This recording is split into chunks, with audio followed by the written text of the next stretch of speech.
But as many are finding out, Edomites, the descendants of Esau, actually made up the Roman Empire.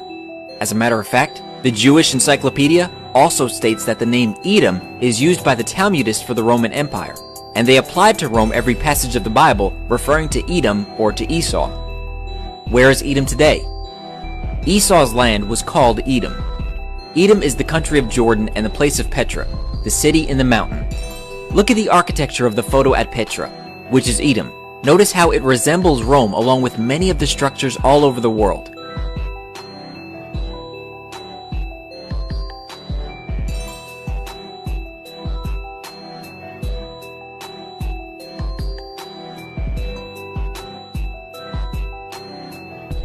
Our sports stadiums resemble the Colosseum. Even modern-day sports are in fact derived from Rome.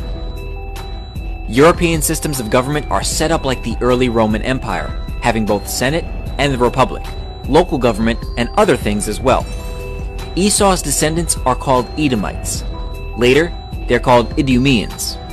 Idumea or Edom in Hebrew was the region south of Judea, originally inhabited by the reputed descendants of Jacob's brother Esau. Edom was periodically subjected to Judea under David and Solomon the Maccabees, homeland of the house of Herod. There were no natural boundaries between Idumea and Judea, so the borders were always in flux. According to the Jewish Encyclopedia, 1925 edition, in 163 BC, Judas Maccabeus conquered the Edomite territory for a time. They, the Edomites, were again subdued by John Hyrcanus about 125 BC, by whom they were forced to observe Israelite rites and laws of the Torah. They were then incorporated with the tribe of Judah, and their country was called by the Greeks and Romans Idumea. With Antipater the Idumean began the Idumean dynasty that ruled over Judea till its conquest by the Romans. From this time, the Idumeans ceased to be a separate people. Therefore, Edom later became known as the Roman Empire. With the sacking of Rome by the barbarians came the mingling or spoiling of Esau's seed, thus fulfilling the prophecy of Jeremiah 49:10. But I have made Esau bare. I have uncovered his secret places, and he shall not be able to hide himself. His seed is spoiled, and his brethren and his neighbors, and he is not. The Goths were Ukraine, Romania, Moldova, Belarus, Poland, and Scandinavia. The Saxons were Germany, the Dutch, the English, Northern Albania, Great Britain, Scotland, Ireland, and Wales. The Franks were France. The Lombards were Italy. The Vandals were East Germany, which were known for their senseless destruction, which is where we get the term vandalism. Vandalism is the behavior attributed originally to the Vandals by the Romans in respect of culture, ruthless destruction or spoiling of anything beautiful or venerable. These kingdoms all branched off into other kingdoms such as Canada, America, Caucasus, Siberia, Central Asia, Sweden, Finland, Norway, Ireland, and maybe others. No, together these kingdoms all make up the rule of the entire world. Esau and his kingdoms, Edom, will be ruling at the end of the world, and Jacob will rule afterward in the millennium under the Messiah, Yeshua.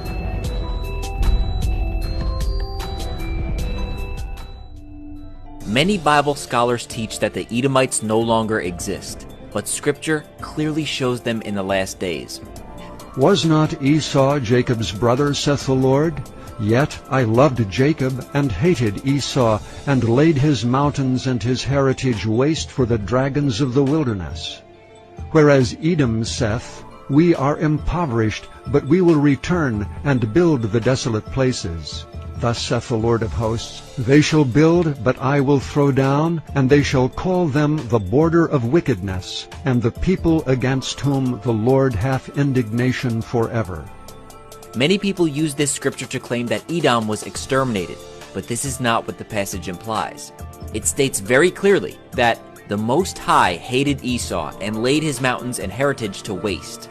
But in the next verse, it states, Edom saith, We are impoverished, but we will return and build the desolate places. At the time of Malachi's prophecy, Edom was a wasteland between 445 and 432 BC. How do we know this?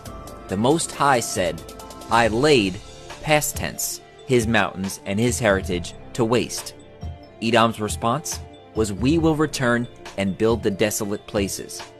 So if Edom was completely destroyed, how could they say that they'd return? And why would Scripture give reference to Edom still being around in the last days? The Most High's response was, "They shall build, but I will throw down." This is a future prophecy that Edom will return and rebuild, but the Most High will destroy his kingdom in his final judgment against Edom in the last days. For Esau, Edom is the end of the world, and Jacob is the beginning of it that followeth. 2 Esdras chapter 6 verse 9, the Apocrypha. The prophecy in Isaiah chapter 63 verses 1 through 6 confirms that this is indeed what will happen. Who is this that cometh from Edom, with dyed garments from Bozrah? This that is glorious in his apparel, traveling in the greatness of his strength. I that speak in righteousness, mighty to save. Wherefore art thou red in thine apparel, and thy garments like him that treadeth in the wine fat? I have trodden the winepress alone, and of the people was none with me. For I will tread them in my anger, and trample them in my fury, and their blood shall be sprinkled upon my garments, and I will stain all my raiment. For the day of vengeance is in mine heart, and the year of my redeemed is come. And I looked, and there was none to help, and I wondered that there was none to uphold. Therefore mine own arm brought salvation unto me, and my fury it upheld me. And I will tread down the people in mine anger, and make them drunk in my fury, and I will bring down their strength to the earth. Happen. When the Messiah returns, where does he go, and what does he do? He goes to every place where the descendants of Esau, the Edomites, have set up their kingdoms, and slaughters them for their perpetual violence against Jacob. He treads the winepress, and his wrath is accomplished. Further proof is in the book of Daniel, which states that in the future,